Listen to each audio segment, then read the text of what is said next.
오늘의 큐티 말씀은 마가복음 4장 35절부터 41절입니다. 제목 폭풍 속에서. 먼저 앞뒤 문맥을 살펴보겠습니다. 마가복음은 로마 사람들을 대상으로 기록되었기 때문에 로마 사람들에게 예수님이 누구신지에 대해서 친절하게 기록하고 있습니다. 로마 사람들에게는 유대인들이 중요하게 생각하는 아브라함으로부터 내려오는 족보나 구약 성경의 인용보다는 예수님의 기적과 사역에 집중하고 있습니다. 그 내용의 흐름이 상당히 빠르게 진행됩니다. 마가복음 4장에 보면 갈릴리 호숫가에서 씨 뿌리는 비유를 통해 가르치셨습니다. 수많은 사람들이 몰려들었지만 모두 다 비유의 내용을 이해한 것은 아니었습니다. 그래서 예수님은 비유를 풀어서 설명하셨습니다. 예수님께서는 하나님 나라 천국에 대해서 또 다른 세상이 아니라 마치 겨자씨처럼 지금도 계속해서 자라가고 있고 커가고 있다고 말씀하십니다. 저녁이 되어 갈릴리 호수를 건너가기로 했습니다. 낮에는 기온이 올라서 호수 쪽에서 산 쪽으로 바람이 불지만 밤에는 기온이 내려가 산 쪽에서 호수 쪽으로 강한 바람이 불어 파도가 출렁입니다. 예수님의 말씀대로 호수를 건넙니다. 제자들 가운데 갈릴리 호수에서 나름 베테랑 어부 출신들이 있음에도 불구하고 폭풍 속에서 어찌할지 몰라 발을 동동 구릅니다. 사실 이 사건은 예수님께서 제자들의 믿음을 보시고자 좀 더 기다렸다 폭풍을 잠재웠다고 볼 수도 있습니다. 문단을 나눠보겠습니다. 35절부터 39절은 폭풍을 멈추게 하심, 40절부터 41절은 제자들이 예수님을 두려워하다. 35절을 보면 바람과 바다를 잔잔케 하시는데 마가복음 4장 35절부터 41절, 마태복음 8장 23절부터 27절, 누가복음 8장 22절부터 25절에 나옵니다. 예수님께서 갈릴리 호수에서 비유로 가르치시기 시작한 그날 저녁입니다. 몰려드는 사람들의 안전이 필요했고 사실 예수님과 제자들에게도 쉼이 필요했습니다. 그래서 공간 이동을 통해 갈릴리 호수를 건너고자 하신 것입니다. 때가 저녁이라 높은 산에서 부는 바람으로 인해 풍랑이 자주 일어나곤 합니다. 이 구절에서 호수 건너편은 갈릴리 호수의 동쪽을 말합니다. 37절에 보면 그때 매우 강한 바람이 불어와서 파도가 배 안으로 덮쳐 들어왔고 물이 배 안에 차게 되었습니다. 다음에 새 이야기 마가복음 4장 35절부터 41절, 5장 1절부터 20절, 5장 21절부터 43절은 자연, 귀신, 병, 그리고 죽음까지 지배하시는 예수님의 능력을 보여주며 이 모든 것은 하나님의 나라는 예수님의 말씀과 행위에서 실현되고 있음을 보여주고 있습니다. 38절에 보면 예수님께서 주무신 배 고물은 배 후미를 말합니다.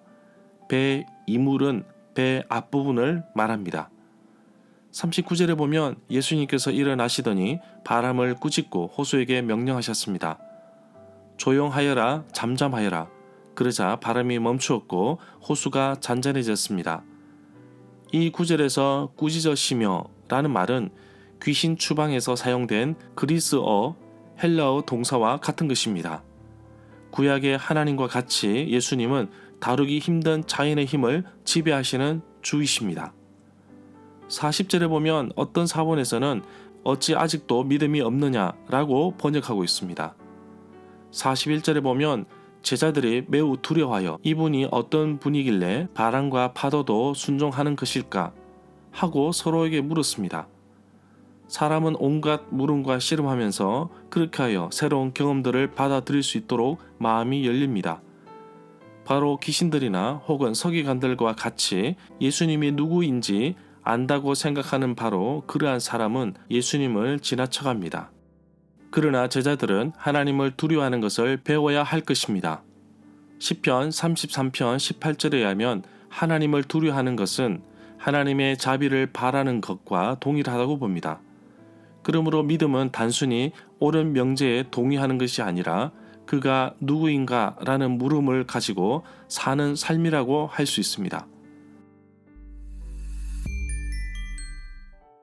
절마다 상세한 설명과 구절 해석, 핵심 내용과 중심 줄거리는 네이버 블로그에 올려져 있습니다.